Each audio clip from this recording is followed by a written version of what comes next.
अब हम overhead tank या अंडरग्राउंड टैंक उसका वाटर प्रूफिंग कैसे किया जाना चाहिए उसके बारे में जानेंगे। अगर ओवरहेड टैंक या अंडरग्राउंड टैंक में से पानी लीक होता है ऐसा हम सपोज करते हैं, तो पानी का लॉस होने के कारण अगर ओवरहेड टैंक है तो ऊपर से वाटर बार का जो प्रेशर होता है उसकी वजह से और पानी के लॉस की वजह से और स्ट्रक्चर भी डैमेज होता है। अंडरग्राउंड टैंक है तो वो पानी ज़मीन में चला जाता है या फिर कहीं पार्किंग की कोई दीवार पे टैंक की आउटर साइड पे वो पानी दिखता है कि जिसकी वजह से भी स्ट्रक्चर में कोरोजन होने के चांसेस होता है, स्ट्रक्चर वीकन हो जाता है और अल्टीमेटली काफ़ी हद तक माइन्यूटली देखें तो पानी ज़्यादा यूज़ होने के कारण पानी का वेस्टेज होता है, बिजली का पावर का वेस्टेज होता है और ये सब की वजह से हमको फाइनेंशियली प्रॉब्लम छोटे मोटे हो सकते हैं। ओके, अभी ये आरसीसी टैंक है या ब्रिक मेसनरी टैंक है। जनरली ओवरहेड टैंक आरसीसी की बनी जाती है और अंडरग्राउंड टैंक भी जनरली आरसीसी की बनी जाती है। तो वो टैंक का वाटर प्रूफिंग करने के लिए सबसे पहले उसमें जो ओरिजिनल नेकेड आरसीसी की टैंक है उसमें स्टेज बाय स्टेज पानी भर देना चाहिए। माने समझो कि 1 फुट तक पानी भरा पहले दिन, फिर दूसरे फुट 2 फुट तक भरा, समझो 10 फुट या 15 फुट की टैंक है तो स्टेज बाय स्टेज उसमें पानी भर के चेक कर लेना चाहिए। चेक करने के बाद हमें कहीं पे भी चारों दीवार में ओवरहेड टैंक है तो चारों दीवार और नीचे की सीलिंग, अंडरग्राउंड टैंक है तो चारों दीवार को चेक करके कहीं भी डैम्पनेस दिख रही है या लीकेज दिख रहा है तो हमें सीमेंटिशियस इंजेक्शन ग्राउटिंग करना चाहिए, या ज़्यादा लीकेज है तो हमें पीवी इंजेक्शन ग्राउटिंग करना चाहिए, या फिर कभी बहुत रेयरली कोई जगह पे इतना ज़्यादा लीकेज है तो पानी निकाल के उसमें वाटर बेस एपॉक्सी करके स्ट्रेंथन करना चाहिए अगर कंक्रीट सही नहीं हुआ है तो। ये हो जाने के बाद, ये स्टेप सक्सेसफुली हो जाने के बाद हमें जो भी प्लम्बिंग आता है, चारों दीवार में से जो भी दीवार में प्लम्बिंग आता है वो प्लम्बिंग की लाइन डाल देनी चाहिए।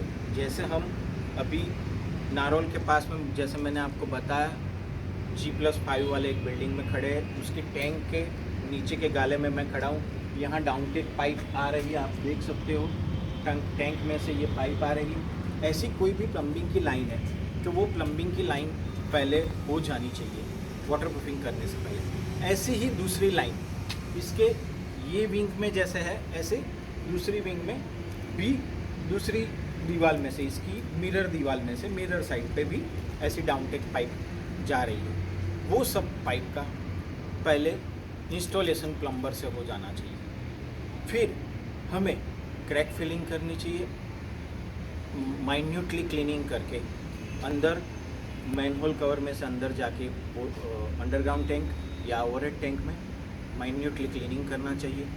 जो भी कहीं भी अपने जितने जॉइंट्स है या कहीं भी क्रैक दिख रही है तो वो वी ग्रूव में ओपन करके पॉलीमर मॉडिफाइड मोर्टार माने सीमेंट और सीमेंट मॉडिफायर बॉन्डिंग एजेंट जो SBR, लेटेक्स या एक्रेलिक बेस में आते हैं उससे PMM बना के उसको क्रैक फिलिंग करनी चाहिए। फिर हमें जितने भी जंक्शंस है माने ऑल हॉरिजॉन्टल जंक्शंस, सभी आड़े वाले और सभी खड़े वाले माने वर्टिकल जंक्शंस, और जो भी कंस्ट्रक्शन जॉइंट है माने जो स्टेज पे 15 फुट की टैंक है, अंडरग्राउंड टैंक है और 8 फुट पे उसका जॉइंट आता है तो वो जितने भी जॉइंट है वो सब जॉइंट में बेसिक मिनिमम अंडरग्राउंड टैंक के लिए फाइबर मैश से सैंडविच कोट करना चाहिए, और ओवरहेड टैंक है तो टैप जॉइंट से, PP लाइनर वाली टैप जॉइंट से सैंडविच कोट करना चाहिए। माने ऑल कंस्ट्रक्शन जॉइंट्स,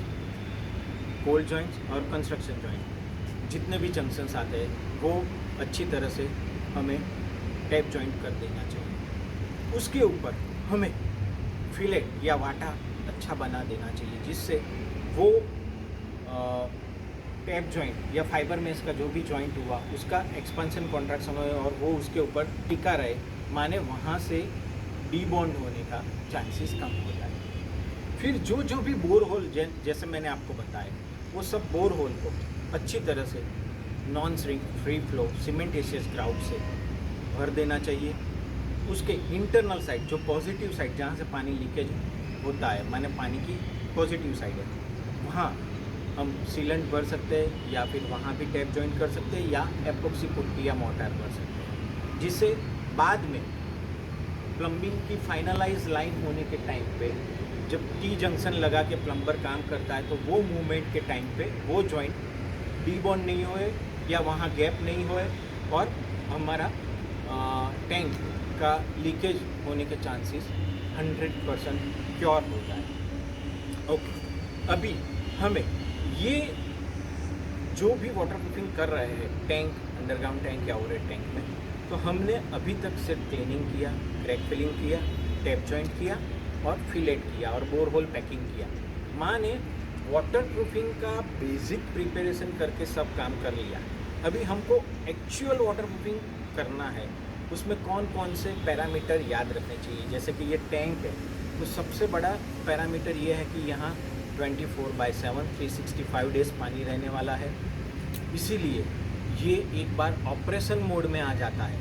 कोई भी स्ट्रक्चर है, बिल्डिंग है, रेसिडेंशियल, कॉमर्शियल या गवर्नमेंट के बिल्डिंग है या यूटिलिटी वाले बिल्डिंग है, कि जो ऑपरेशन के बाद उसको कट ऑफ करके दोबारा करना वो नेक्स्ट टू इम्पॉसिबल होता है। इसलिए ये सब बिल्डिंग में बहुत बहुत बहुत ध्यान रख के सही काम करना चाहिए, क्योंकि 24/7 पानी होने के कारण और वाटर बार हाइट के हिसाब से ज़्यादा होने के कारण उसका डेड लोड ज़्यादा होता है, जिससे हमें सही वाटर प्रूफिंग करना चाहिए। जैसे अभी की बात करें तो मार्केट में जो भी इंडियन मार्केट में, मैं गुजरात बेस्ड हूँ, अहमदाबाद गुजरात बेस्ड हूँ, तो अहमदाबाद गुजरात में और इंडियन मार्केट में भी कई जगह पे आज की तारीख में SBR, लेटेक्स और एक्रेलिक के 2-3 कोट से भी वाटर प्रूफिंग किया जाता है। फिर लिक्विड इंटीग्रल कंपोनेंट से प्लास्टर करके वाटर प्रूफिंग किया जाता है। ये सबसे पहला बेसिक वाटर प्रूफिंग है। Ideally it is not recommended at all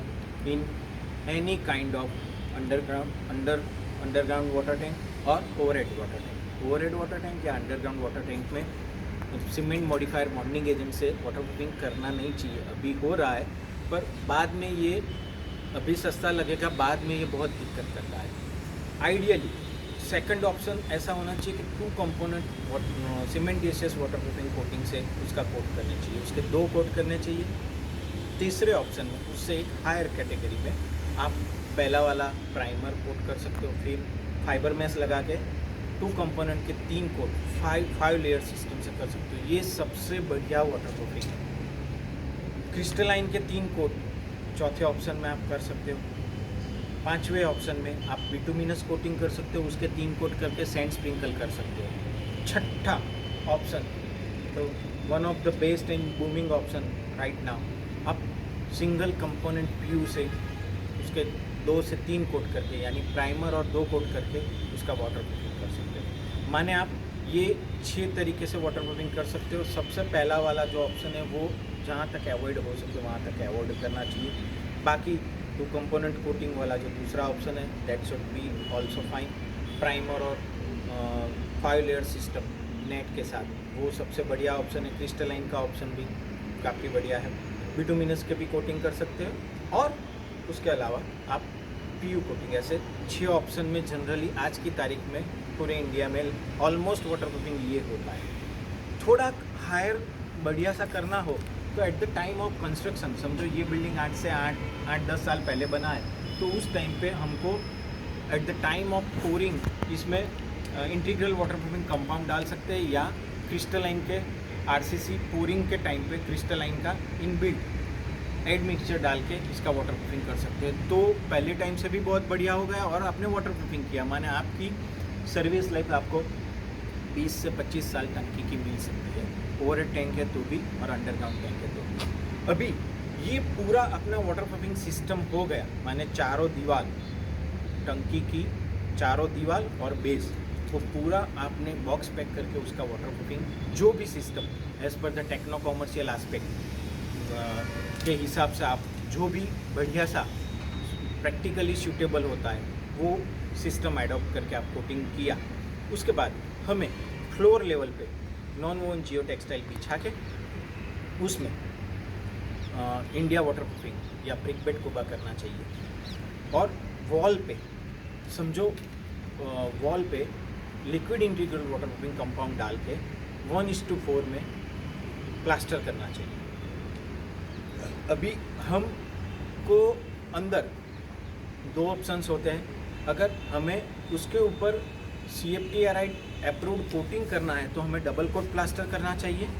पहले दिन single quote plaster rough plaster और दूसरे दिन again interior water proofing compound डाल के वॉल में फिनिश प्लास्टर करना चाहिए। फिनिश प्लास्टर हो जाने के बाद हमें उसके ऊपर हम CFTRI अप्रूव, माने ये टैंक है जिसमें पोर्टेबल पानी वाटर होना चाहिए। ये पानी का कोई केमिकल के साथ कंपोजिशन न हो, कॉन्टामिनेशन ना होए या पानी की क्वालिटी में कहीं कोई इंग्रेडिएंट्स ना आए। इसकी वजह से हमें CFTRI अप्रूव, माने फूड ग्रेड अप्रूव, जो इंडियन स्टैंडर्ड के हिसाब से होता है, ऐसा वाटर प्रूफिंग का कोटिंग करना चाहिए। इसके लिए अभी मार्केट में वाटर बेस्ड एपॉक्सी जो डैम गार्ड करके डॉक्टर फिक्सिट में अवेलेबल है, फिर बहुत हर कंपनी में ये सब अवेलेबल होता है। ऐसा वाटर बेस्ड एपॉक्सी कोटिंग करनी चाहिए। उसका प्राइमर का कोट जरूर लगे तो ही पुट्टी का कोट, अदरवाइज उसके 3 कोट इसके ऊपर करके हम ये पूरा टैंक फूड ग्रेड माने CFTRI approved portable without any hygienic level पे वो टैंक को सस्टेन रख सकते हैं। अगर हमको वो CFTRI अप्रूव वाला कोट नहीं करना है तो एक ऑप्शन में हमें फ्लोर और वॉल पे अच्छी वाली टाइल्स लगानी चाहिए, टाइल एडेसिव के साथ, और वो टाइल्स के जॉइंट हमें एपॉक्सी जॉइंट एपॉक्सी से या सीमेंटेशियस टाइल ग्राउट से भरने चाहिए। ये सब हो जाने के बाद माने हमारा ऊपर से देखे तो टाइल या उससे वाटर प्रूफिंग हो गया, टाइलिंग लग गई, या फिर हमारा CFTRI अप्रूव्ड वाला कोटिंग हो गया। इसके नीचे हमारा फ्लोर है तो इंडिया वाटर प्रूफिंग या स्क्रीड आ गया, वॉल पे प्लास्टर आ गया, उसके नीचे हमारा कोटिंग आ गया, कोटिंग की पूरी सिस्टम आ गई। इसके अंदर अपना वाटा, टैप जॉइंट और फिलेट सिस्टम आ गया, बोर होल अच्छी तरह से पैक कर लिए। ये पूरा सिस्टम रिवर्स जो मैंने आपको समझाया वो हो जाने के बाद हमें उसको 1 दिन ड्राई रख के फिर स्टेज बाय स्टेज पानी भरना चाहिए। जैसे कि हमारा 15 फुट की अंडरग्राउंड टैंक है तो उसमें 2 फीट भरा, फिर दूसरे दिन 1-1.5 फीट भरा, ऐसा करके पूरे का पूरा टैंक भर देना चाहिए। इन बिटवीन जब भी कोई जगह से लीकेज हो रहा है तो वहाँ उसको स्टॉप करके उसको चेक करके, अगर पानी खाली होकर अंदर से भी हो सकता है तो you we have to go for coating work again, otherwise बाहर से सीमेंटेशियस या फिर PU इंजेक्शन ग्राउटिंग करके उसको बंद कर देना चाहिए। ऐसे ही ओवरहेड टैंक में कहीं लीकेज होता है तो ओवरहेड टैंक में हम सेम सिस्टम से पूरा उसकी कैपेसिटी तक पानी भरे और कहीं भी डैम्पनेस भी हल्की सी ना आए, उस हिसाब से उसको कर सकते हैं। पर हम जो यही सिस्टम जो मैंने आपको समझाया 10-12 स्टेप में जो भी समझाया है वो पूरी करेंगे तो आई वेट यू कि आपका लीकेज RCC अंडरग्राउंड टैंक या ओवरहेड टैंक में से नहीं आएगा और आपकी टैंक की सर्विस लाइफ कम से कम 10 से 15 साल रहेगी। टैप जॉइंट यूज़ करेंगे तो 20 साल भी रह सकती है, और कोटिंग का सही सिलेक्शन करेंगे तो आपको इसका सिर्फ और सिर्फ रेगुलर बेस पे एक्सटर्नल प्लास्टर और उसका मेंटेनेंस ही करना है। So once again thanks a lot मुझे प्रेम से सुनने के लिए और मेरी वीडियो को लाइक करने के लिए। अगेन मेरी ये जो वीडियो आप देख रहे हैं ये मेरा लीक प्रूफ इंडिया का मिशन, लीक प्रूफ और हेल्दी इंडिया का मिशन है। उसमें आप सपोर्ट कीजिए, मेरी वीडियो को शेयर कीजिए, सब्सक्राइब कीजिए, और मेरी चैनल श्रीजी कंस्ट्रक्शन जो यूट्यूब के माध्यम से चल रही है उसे बेल आइकॉन दबा के उसको जब भी मेरा नया वीडियो आए तो उसकी नोटिफिकेशन लीजिए। और ये I request all of you to spread awareness for waterproofing in India, for healthy and leak proof India. So thanks a lot once again. खुश रहे, स्वस्थ रहे, मस्त रहे, पर अस्त व्यस्त न रहे। जय हिंद।